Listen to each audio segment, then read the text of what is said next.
Well, welcome back to Steve Rob Reviews. Today, we're talking chainsaws. Just give you a little bit of hint what we're going to be doing today. This is my MS 170. Terrific saw. I only use this for light duty stuff and for clearing my trail. So what we're going to talk about today is a little bit of an interactive video where you guys let me know if you do any of the things that I'm going to show you right here. All I'm going to do is I'm going to show you exactly the reason why I do it. Now, what I do is I only go 2 tanks of gas, and I always never get 2 tanks of oil for the chain bar oil, you know, through the system. But 2 tanks of gas roughly runs me 1 hour of cutting time. And for you that are quite familiar with chainsaws, you can cut a lot of wood in an hour with a chainsaw. So what do? I take it all apart after 1 hour. Yes, I do. I take it completely apart after 1 hour, and I take that chain and I don't use it no more. I put another chain on. You'll see a lot of people say, oh well, just cutting you know, your particular wood that you have, and just keep cutting until you see the chips start to go smaller, smaller, and smaller. And most of the people I know, yeah, they're cutting dust by the time they actually change their cutting chain. Well, I don't do that. What I do is I only run for an hour. I clean the machine up, put on another sharp chain. So let's take a look here, and I'm going to show you exactly why I do this. Well, I got you propped up on the workbench there. Let's just buzz off the 2 nuts here.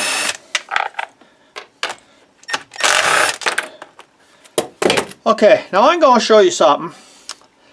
And the last tree I cut was a cedar. And guys, I want to show you something right here. Take a good look at that. And that's after 1 hour. And more importantly, I want to show you something. This is where the oil comes out right here. And a lot of times, even underneath here can get gummed up as well over time. And I find the best thing to do is just to take it off. I'll show you in a minute what I actually do with my chains. But you take a look at this and see all the buildup in here, and this is only after 1 hour. So what does it take to just stop for a minute, clean this all up, throw on a new chain, and off you go? And what I do is I have a nice little brush that I'll show you here. I got one in the shop here too. I got a nice little brush that I use, and this is it right here. And all I do, I'm not going to show you how to clean one of these, right? But I'm just going to show you, this is the brush that I carry with me out in the bush. And I have all my tools with me. And you take a close look at that. And guys, I'll tell you something. How much time does it take to clean that up, brush it all out, and go over again, rather than have everything all bind in here and jam, and the chain doesn't get lubricated properly? I find, I do know guys that will run their chain, you know, for quite an extended period of time. And I know guys that don't even take this off for probably half the season if they're cutting wood.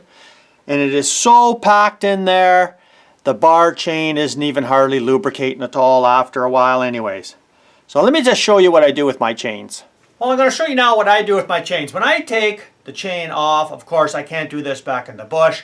I have a container for it, you know, just a small little plastic container. I throw the chain in. But when I get back home, this is what I do. I just dump it in here, guys. And I've got a liquid in here. And there it is. She's just dumped in there. And I'll leave that for the day. And all I use is this right here. Guys, you can't go wrong with this. It's paint thinners, and it just takes the tar, the sap, the bar oil, and everything off. You can use diesel fuel. I don't like using gasoline in my shop. It's too flammable and it stinks, right? But diesel fuel is good, or I guess there is other cleaners out there, you know, like degreasers and that kind of stuff. But I've been using the Varsol. It seems to work fine, or paint thinners, whatever you want. But I'd like to know if any of you guys, when you're out there, do you only run for about an hour and then clean your machine up? I do. And I've been doing this for years and years and years. And as you can see, I clean the bar up. There is a tool to clean your track on your bar. You don't see a burnt blade here. I don't burn my blades. And to tell you the truth, I never let my chains get dull. And that's the main thing that I found with the chainsaw, especially a low cc RPM chain like this. I mean, this thing revs pretty high, but it doesn't have a lot of power. And as your chain starts to get, you know, wore and dull, well, you're really taxing the machine that's not really meant for that. And I find I can just, after an hour, slap on another chain. Away I go. And when I come back, I sharpen it. And if you want, I'll show you a video on how I sharpen my chains and the angles that I use, the reason why, and that kind of stuff. But you know what? This is just very easy, simple maintenance that over the years have served me well. And how many of you guys actually do this, or do you just run your chain, you know, until she's just spitting dust? Because I have seen my fair share of that, you know. So thanks for joining me here today. I hope you got something out of this. If you guys have never seen this channel before, well, you're welcome to subscribe. Come back again. You guys take care now, eh? Cheers.